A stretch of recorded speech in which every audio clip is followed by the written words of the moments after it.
Bismillahirrahmanirrahim. Assalamualaikum warahmatullahi wabarakatuh. Saudara-saudara sekalian, pertemuan kita yang ke-9 ini akan membahas tentang recovery nutrition. Ya, untuk menyemarakan, memberi semangat kita bersama, mari kita saling memberi salam. Salam gizi, jawabannya sehat melalui makanan. Makna dari sehat melalui makanan ini atau makna dari salam gizi ini tidak lain adalah kita saling mengingatkan dan mendoakan. Mengingatkan tentang bagaimana kita bisa sehat melalui makanan. Ya, ini tentu memperhatikan makanan yang halal untuk muslim dan makanan yang baik yang meliputi makanan yang alami, beragam, bergizi, berimbang, aman, dan insya Allah menyehatkan.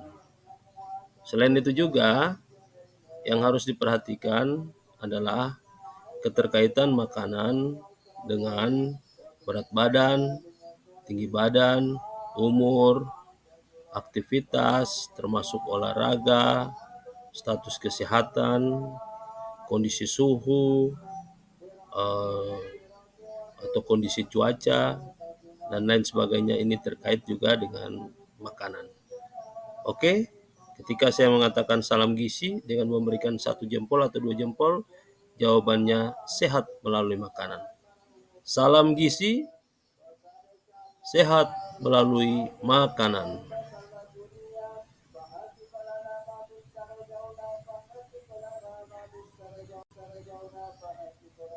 Pada kesempatan pertemuan ke-9 ini, yang mana saudara-saudara setelah menerima materi, diharapkan mampu memahami dan mempraktikkan makanan sesudah lomba atau sesudah pertandingan.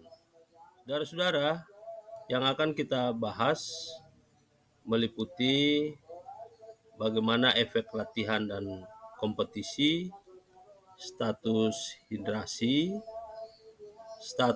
kemudian dehidrasi, masa pemulihan, pengaturan makanan setelah bertanding, syarat makanan, tentang karbohidrat, kemudian menyangkut hasil penelitian rehidrasi, kemudian juga bagaimana penyesuaian termasuk sodium dengan kalium dan termasuk penyajian makanan itu sendiri. Yang pertama, efek latihan dan kompetisi. Tentunya selama latihan atau selama pelaksanaan ini atlet mengeluarkan energi, cairan, dan elektrolit.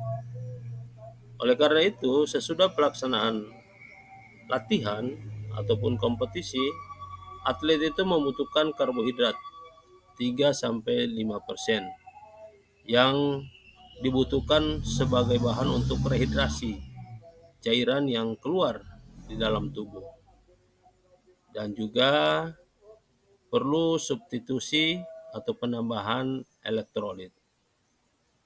Dari karbohidrat dengan konsentrasi 3-5% yang sederhananya bisa menggunakan gula aren, gula pasir dalam 200 ml itu ada sekitar 6 gram sampai 10 gram gula tersebut.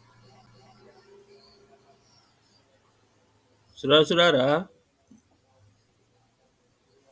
bagaimana status hidrasi itu begitu penting karena dia akan menjaga kinerja dan daya tahan selama latihan dan kompetisi, yaitu dengan cara mempertahankan atau memperhatikan intake cairan elektrolit, memperhatikan bagaimana hasil metabolisme, dan bagaimana makanan atau minuman sebelum, selama, dan setelah latihan atau kompetisi.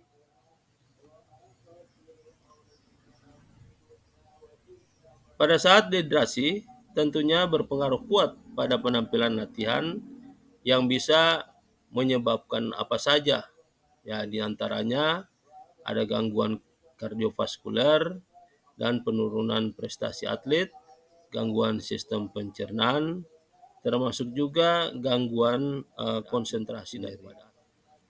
Tentunya pada saat dehidrasi, pada orang sehat dengan kondisi normal, penggantian kehilangan cairan dalam pemeliharaan keseimbangan cairan diatur oleh rasa haus dan kehilangan urin. Pada orang sehat dengan kondisi stres akibat latihan, suhu panas, dingin, ya, atau ketinggian, kemudian rasa haus bisa tak cukup mempertahankan rehidrasi. Ya, kemungkinan kalau kelambatan rehidrasi pada 4 sampai 24 jam bisa menyebabkan dehidrasi kondisi sedang maupun.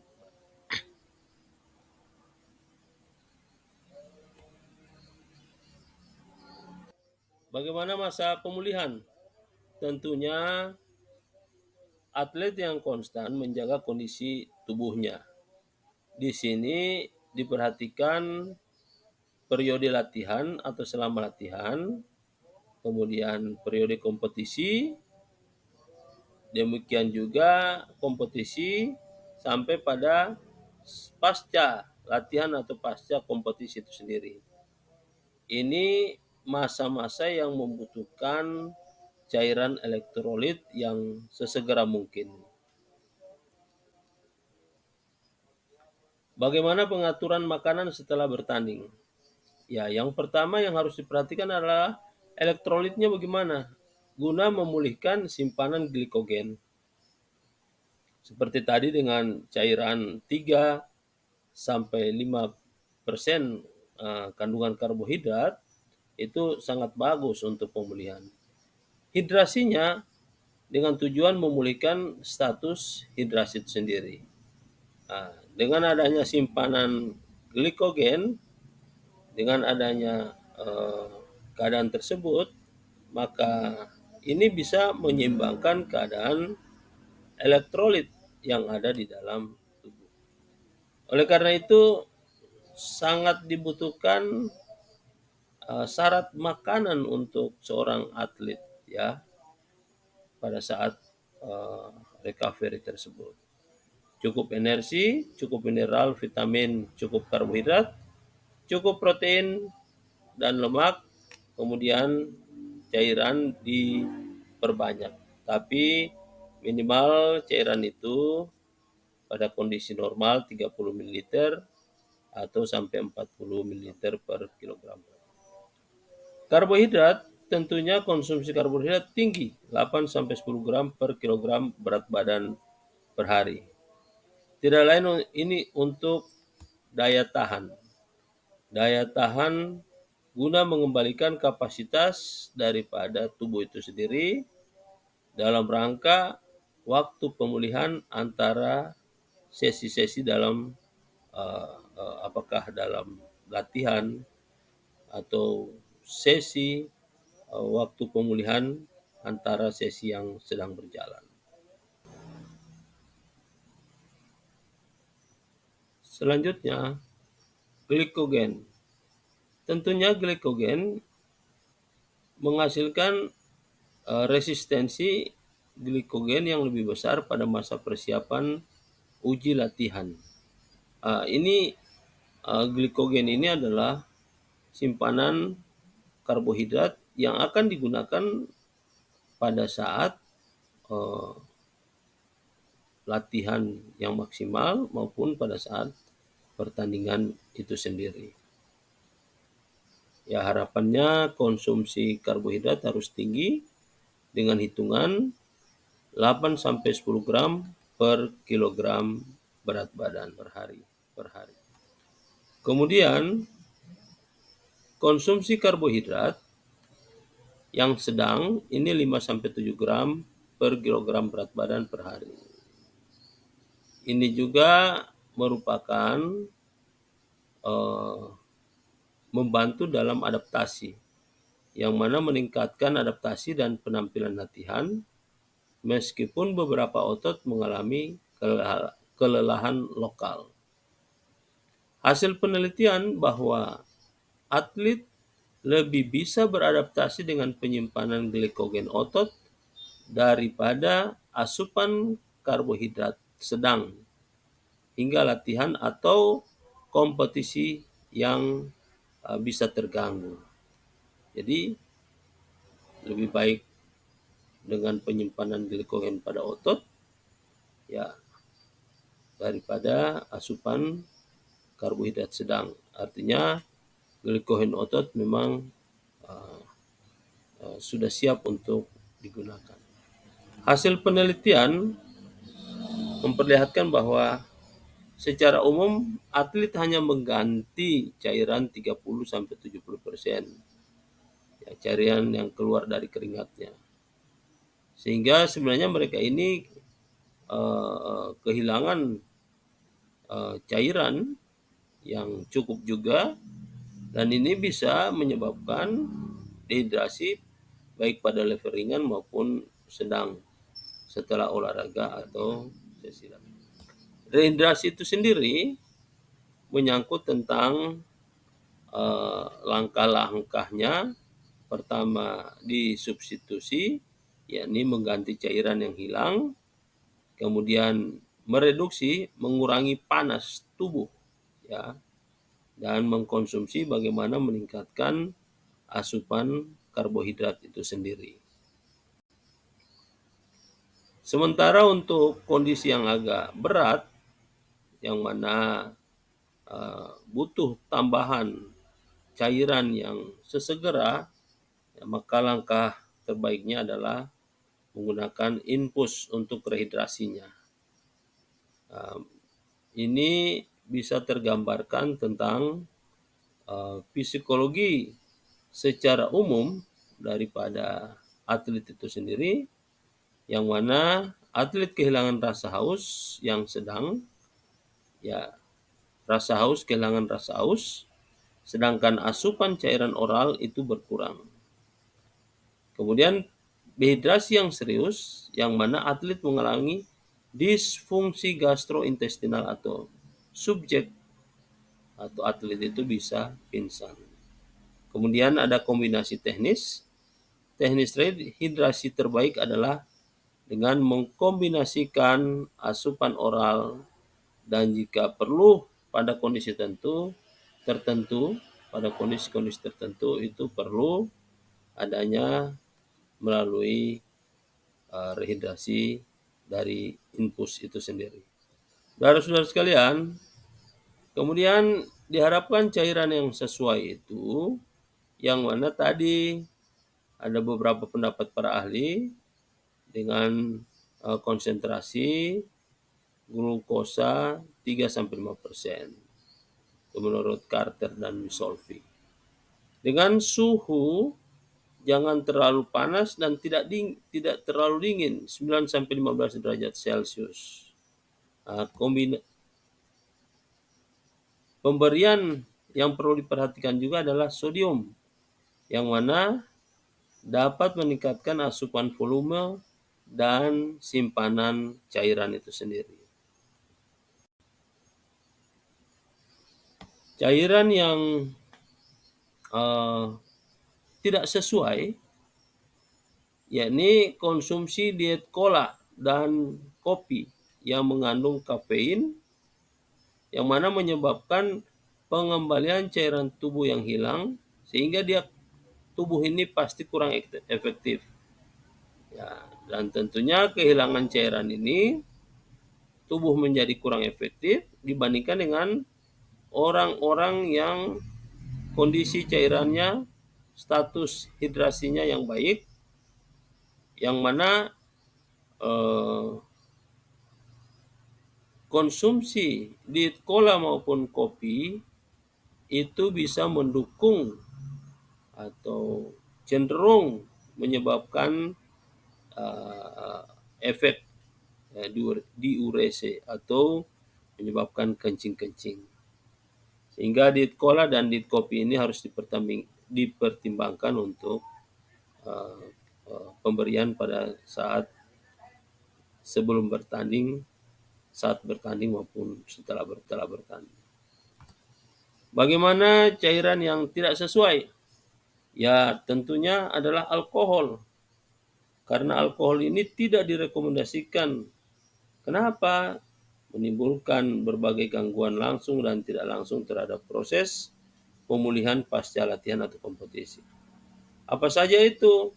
Tentunya alkohol ini bisa mengurangi konsentrasi, meningkatkan kehilangan urin, mengurangi sintesis glikogen, dan juga meningkatkan dehidrasi. Karena apa? Orang yang minum alkohol terjadi peningkatan ekskresi urin yang harus dikeluarkan. Elektrolit bagaimana? Tentunya kalau kita bicara elektrolit, ini pemberian harusnya seimbang. Ya, ini untuk mencegah dehidrasi, hipertonis, dan hipokalemia, sehingga tekanan darah osmotik, penghantar rangsangan, dan proses metabolisme dalam otot itu dapat berjalan lancar dan stabil. Nah, kita bisa lihat di sini antara sodium dan kalium. Sodium penting untuk memaksimalkan penyimpanan cairan yang dicerna. Ini bisa pemberiannya melalui garam yang ditambahkan pada makanan saat makan utama atau bisa juga saat camilan. Kalium adalah untuk keseimbangan asam basa, untuk hantaran rangsangan di neuromuskuler.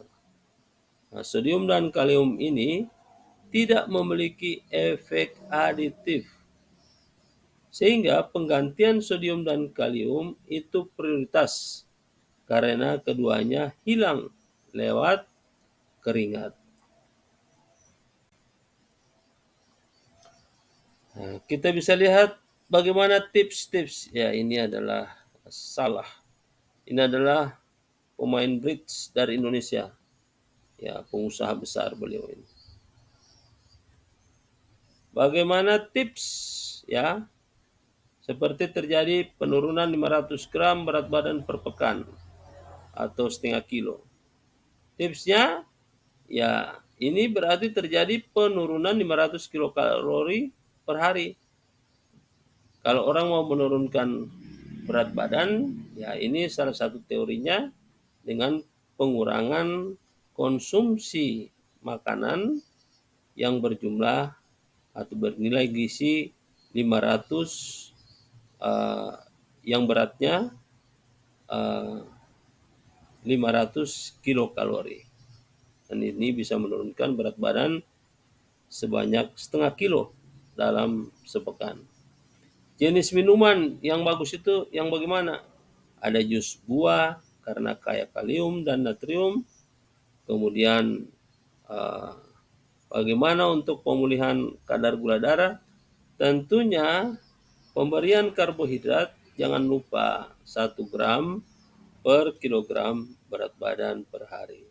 Ini usai bertanding atau usai latihan. Kemudian juga pemberian karbohidrat adalah karbohidrat jenis disakarida dan karbohidrat kompleks. Ada juga atlet malas makan usai bertanding. Bagaimana tipsnya? Jangan dikasih 1 kali makanannya. Ya setengah porsi atau 1/4 porsi bisa. Kemudian ada tambahan makanan cair yang tinggi karbohidrat. Sama sekali tidak boleh langsung kita beri makan berat yang sebanyak seperti yang biasa dia konsumsi. Saudara-saudara sekalian, nah ini kita bisa lihat ya, di gambar ini orang Jepang ya. Ini pesumo ini. Ternyata mereka itu mengkonsumsi ya makanan yang alami ya, beragam, bergizi, berimbang, sehat, aman dan menyehatkan. Ya beragamnya kita bisa lihat, ya alaminya kita bisa lihat makanan para sumo ini. Kemudian bergizi, berimbang, ya berimbang dengan apa? Dengan kapasitas mereka konsumsi makanan para pesumo Dia berimbang dengan apa? Dengan energi yang akan dikeluarkan. Dan jangan sampai terjadi penurunan berat badan untuk tubuhnya. Ini bisa berpengaruh terhadap power atau kekuatan yang akan mereka gunakan. Jus buah 1 gelas tambah, kalau dari atas sebelumnya kita bisa lihat ya, sesegera usai bertanding 1-2 gelas dengan suhu 10 derajat Celcius. Setengah jam usai bertanding ya, jus buah 1 gelas. 1 jam usai bertanding, jus buah 1 gelas tambah snack ringan. Ini snack juga harus hati-hati. Baiknya makanan yang alami. Kemudian ditambahkan dengan makanan cair lebih kurang 300 kilokalori. 2 jam setelah bertanding, makanan lengkap yang diberikan dengan porsi kecil dan sering. Kalau misalnya dia belum bisa mengkonsumsi secara keseluruhan, alangkah baiknya itu dikonsumsi setengah saja dulu, setengah porsi. Dan tentunya kandungan-kandungan yang di dalamnya ini diupayakan menggunakan bahan-bahan lokal yang tidak pengolahannya yang tidak digoreng atau santan. Kemudian harus banyak buah dan sayur, termasuk makanan yang berkuah.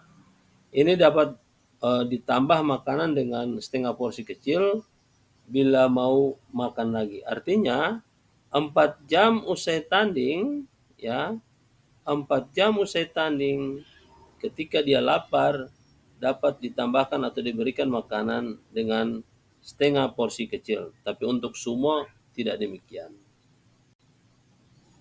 Saya kira ini yang bisa saya sampaikan pada saudara-saudara sekalian. Ini sebagai pustakanya.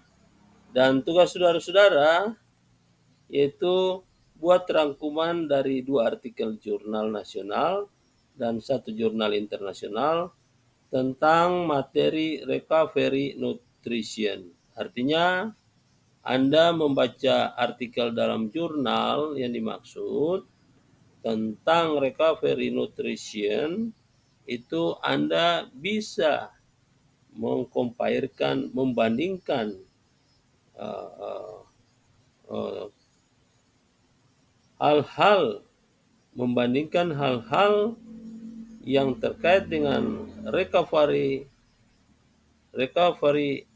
nutrition yang telah diteliti dan masuk dalam artikel dalam jurnal tersebut. Saya kira demikian. Mudah-mudahan apa yang saya jelaskan bermanfaat. Terima kasih. Saya ucapkan wassalamualaikum warahmatullahi wabarakatuh. Salam gizi. Sehat melalui makanan.